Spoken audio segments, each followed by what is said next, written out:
So, for the beginning, I have a quite pleasant task for you. I would ask you to imagine your next mountain biking holidays where time and money are not an issue. However, I'm giving you two destinations to choose from. So let's say that the picture on the left is from destination A and the picture on the right was taken in the destination B. So I would ask all of you who would go to destination A to raise your hands. Thank you. And now everyone who would rather go to the destination B. It's not surprising that most of you have chosen destination A with more appealing picture. However, with choosing destination A, you have chosen the destination Borovets, located in Bulgaria, instead of mountain biking Mecca, Whistler, Canada. I believe that most of you would have chosen different destination if the branding would be visible from the beginning. I know that it's really hard to make a decision on the basis of one single picture, and I also have to apologize for a bit of manipulation with the selection of the pictures. I just couldn't afford that you would select the wrong destination. So, even though if we have a lot of information on certain destination, it's quite hard to make a travel decision. Unlike with the products, such for example as the bikes, that we can try or sample, destinations cannot be sampled before visiting the destinations themselves. Consequently, we try to reduce our risks by trying to gather as much information as possible from different sources, let it be friends, family, social media, websites, and so on. And on the basis of those information, we try to create certain image of the destination. And that image help us actually help us in our decision process. According to some researchers, the image of the destination affects on more than 90% of changes in destination sales, and all other elements such as awareness, loyalty, and everything else has only a small influence. As we could see from our little experiment in the beginning, the brands play a very important role in our decision process because they actually reveal the hidden and intangible qualities of destinations that we cannot see or feel otherwise. Consequently, brands also reduce our risks because they make promises and set expectations. Brands also help us to make our decisions easier, faster, and more efficient because they enable us to pick the right destinations out of many of them in very efficient manner. Brands also turn trail systems, places, into desirable destinations that mountain bikers dream about and where they would not only like to ride, but they would like to move and live there. And they manage to do that through selecting a consistent brand element mix to identify and distinguish a destination through a positive image. Trails and other factors are very important, other tangible factors are very important for any mountain biking destination. For sure, they're a necessity for a success of such destination. But with a growing number of destinations that are developing quality trail systems, and the fact that some types of trails are becoming more and more standardized, destinations should also create an emotional connection with mountain biking community. Luckily, brands not only enable destinations to do that, but furthermore also enable them to differentiate and actually occupy a unique position in the hearts and minds of mountain bikers. Actually, how we see or perceive certain image of the destination does not only depend on what we expect from the destination or on the benefits that we seek, but also depends on our social and cultural backgrounds. That is why the brand must be aligned with the target segment, so in our case, with mountain bikers.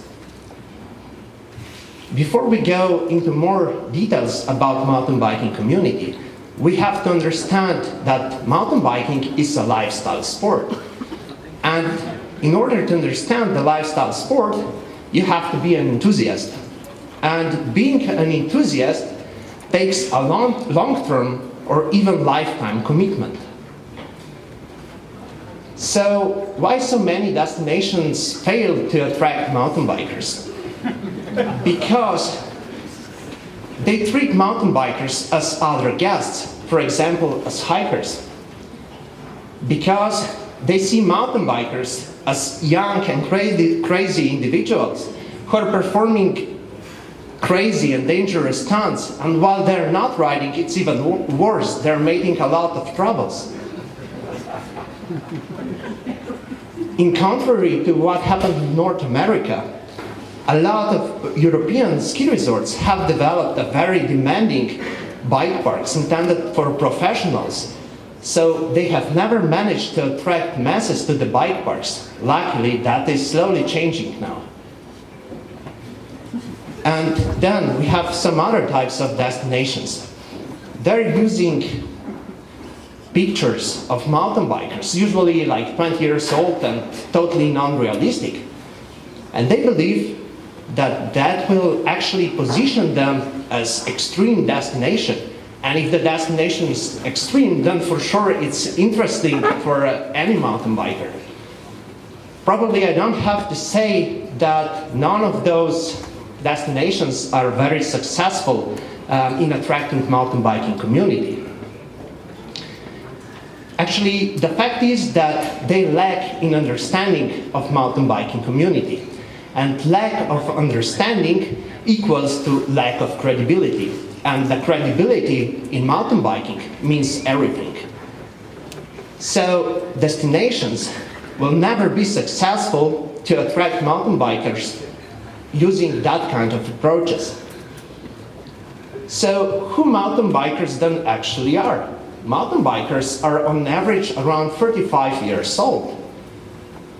They usually ride with their friends, partners, family, and on average, they have above the average income and education, as we have heard before. They also stay in a destination longer than other guests.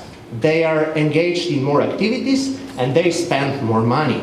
So in the end, they're really good guests, but many destinations still do not know that. As we could see from other presentations today, there is not only one type of mountain bikers. There are many different types or segments of mountain bikers, and each of those segments have its own unique needs and requirements. So destinations should actually investigate those segments very carefully in order to select the segment whose needs and expectations they can fulfill most.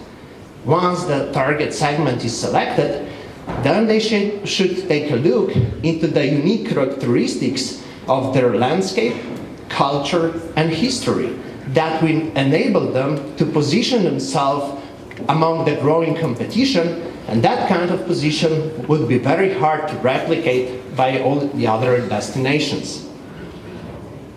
Marketing and communication in mountain biking has nothing to do with banners, billboards, or commercials.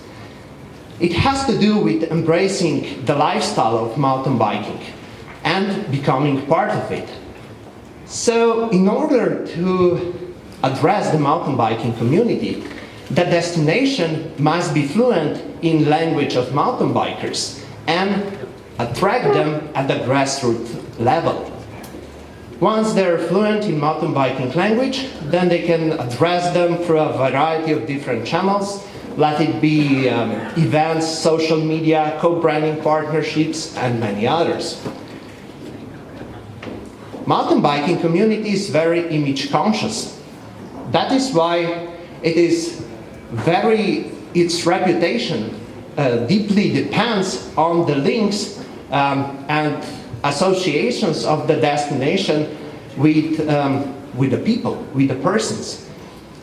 In the end, it's very important that destinations make partnerships and cooperate with local mountain biking heroes as well as with mountain biking celebrities. Events are also very important, but we have to know that mountain bikers are not going to the events because they have too much time. They're going to the events because events are actually the extension of mountain biking lifestyle.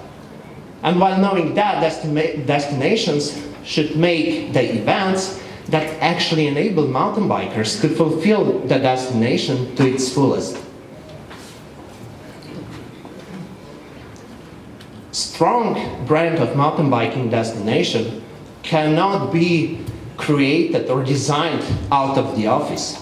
In order to create strong brand, you should go outside among the mountain bikers, ask them how you can improve your offer, and apart from that, also try to collect some of the boring but very useful statistics on how they perceive your brand image, about the awareness level, and many other elements.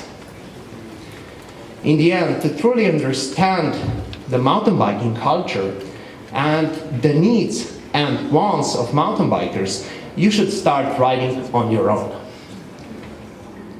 So, in my part of presentation, I have presented the brand equity. In other words, or simply said, this represents the audience point of view. There is still an equally important part of the brand, named brand identity, which represents the brand's point of view. And that part will be presented by one of the leading experts in that field in the presentation that will follow. So, thank you for your attention. I would like to invite you on the workshop on marketing that will follow after the presentations. Thank you.